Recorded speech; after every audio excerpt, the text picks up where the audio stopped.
The Bible is full of images expressing themes that run right through the whole narrative. We need to examine each of these images closely. We need to see how they all connect us to the larger story. We need to read the images.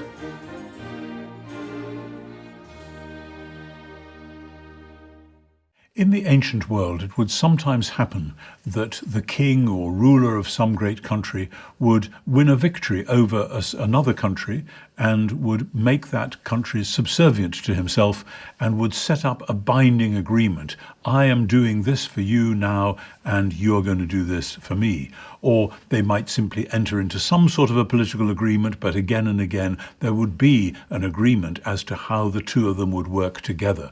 That's putting it very broadly, and it would need a lot more scholarly bells and whistles if I were to spell it out fully.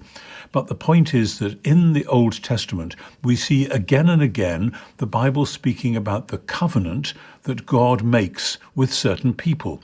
The covenant is then a binding agreement, an agreement which God makes, which binds God, who is then going to be faithful to that covenant, and certainly binds the people with whom God is making that covenant.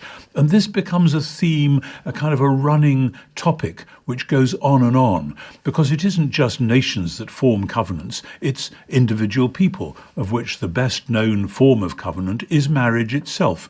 And indeed, as we'll see in a minute, marriage is one of the images which is used in the Old Testament for the binding agreement between God and Israel. And then that turns around in the New Testament to become the marriage of the Messiah and his bride, as all the way to the end of the book of Revelation. So where do we first meet this idea of covenant?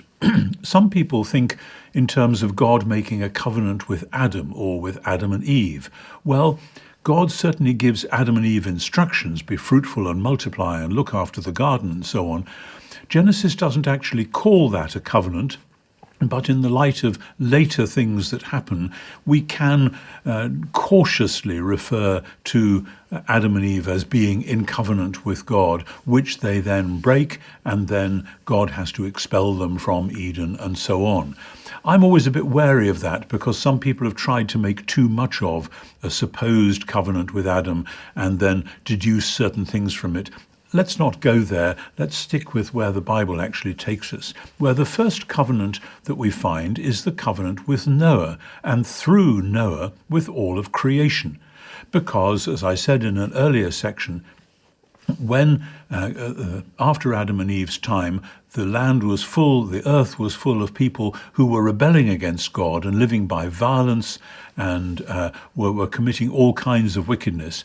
And the flood looks as though it's God's way of saying, this is what really ought to happen if I was being strictly just. Everything, all humans, everybody would be obliterated.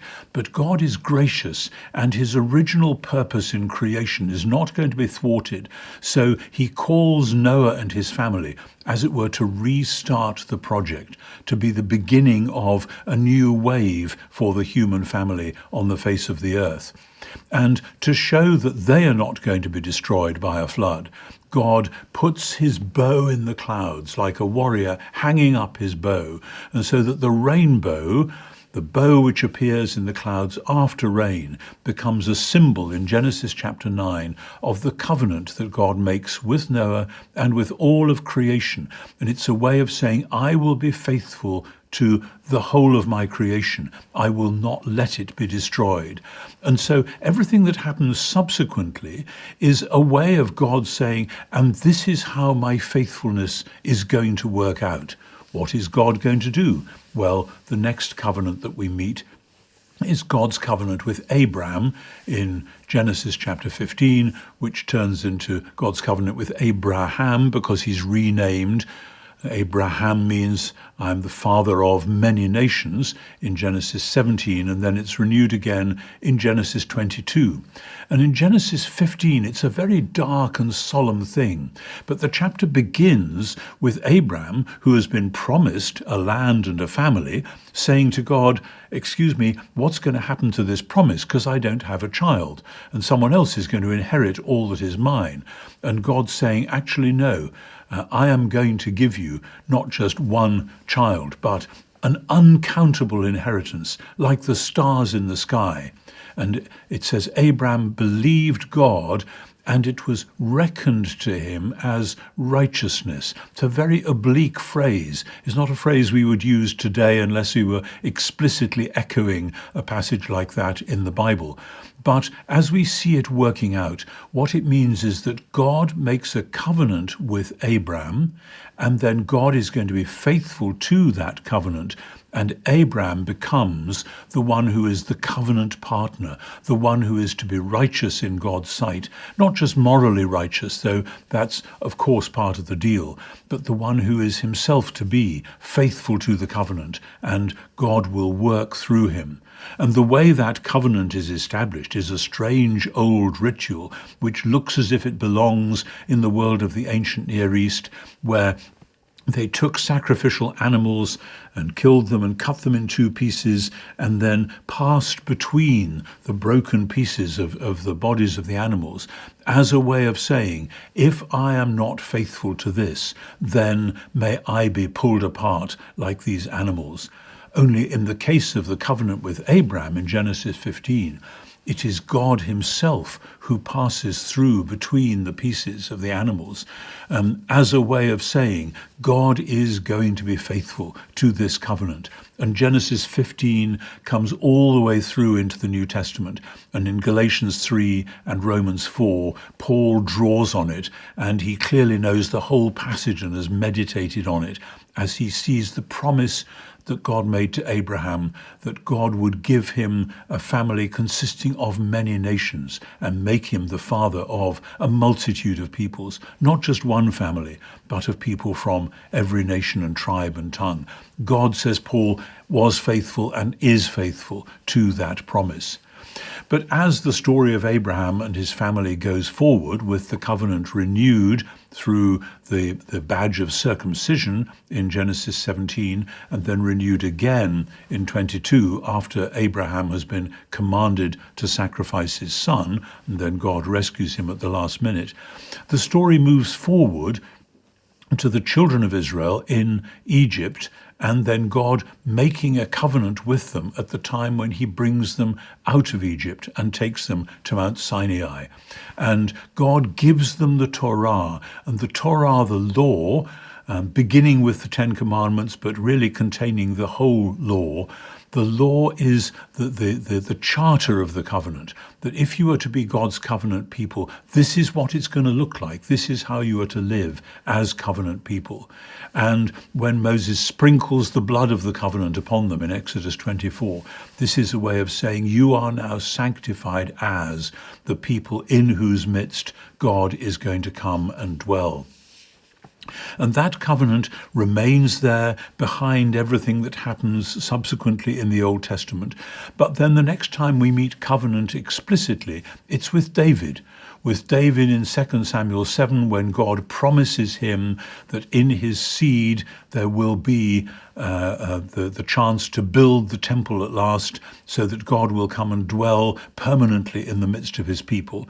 And that God promises David not just that he will have one son who will build the temple, but that he will have an ongoing royal house forever. And this is picked up in the book of the Psalms, where in Psalm 89, the psalmist envisages God saying, I have made a covenant with David. His seed will I establish forever, and his throne will be before me to all generations. But then Psalm 89 is one of those psalms which changes in the middle. And having celebrated the covenant with David, the second half of the psalm says, but now it's all gone wrong. Now you have abandoned the covenant with your servant. You've cast it behind your back. You're not paying any attention because the present Davidic king is being overthrown. Lord, where are your steadfast love and mercy? What's happened to them? And so the covenant appears to be broken, and the psalmist is appealing to God on the basis of the unbreakable covenant which he made with David. But that's partly, of course, because, as we see in the book of Hosea, Israel was supposed to be Yahweh's bride. The book of Hosea looks back to the time when God brought Israel into the wilderness like a young man bringing his bride in order to woo her and make her his own, and looks back to the covenant that God made on Sinai as a marriage covenant. And Hosea is saying, but Israel has been unfaithful, and this is what happens as a result. It's going to be exile and all that follows from that. And so the exile is seen as this terrible moment, like a great divorce, when God appears to have broken off the covenant with Abraham, with David, with Israel as a whole. But in the promises of renewal in Isaiah, in Jeremiah and Ezekiel, we get the promise of the new covenant.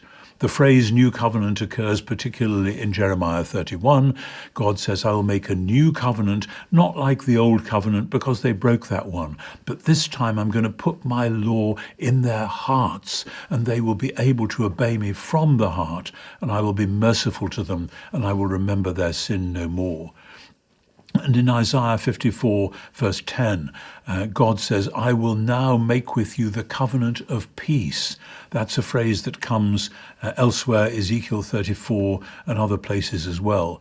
Because of the work of the servant in Isaiah 52 and 53, God will renew the covenant, and this time it will be a covenant of peace. And as a result, chapter 55 of Isaiah says, I will make with anyone who is thirsty and comes to me to drink, I will make with them the covenant that I made with David. This is, as it were, the democratization of the Davidic promises and covenant, that anyone now who wants to benefit from Yahweh's generous presence and love and fruitful, fruit-bearing gifts, anyone can come and God will establish the covenant with them.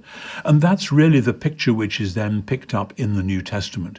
So that though Jesus doesn't use the word covenant very often, he doesn't use it because it's kind of everywhere assumed. When he preaches the Sermon on the Mount, and when he teaches in parables, it's all about what is God doing with Israel? How is God being faithful to the covenant?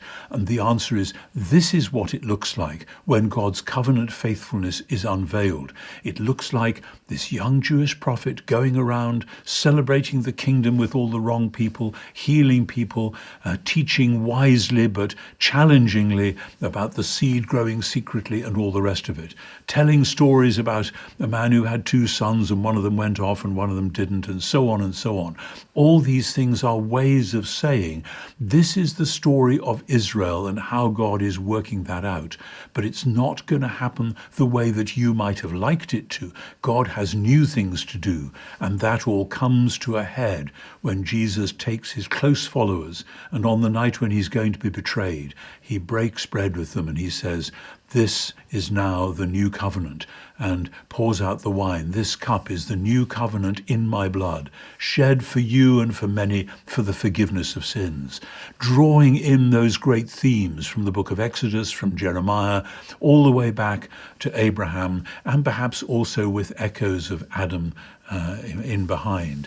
And so the New Testament builds out from that point to the new covenant promise in 2 Corinthians 3, to the whole letter to the Hebrews, which is all about how God's new covenant now looks like this, focused on Jesus and reaching out to all believers, and to Paul's expositions of the covenant theology in Romans 4 and Galatians 3 and so on.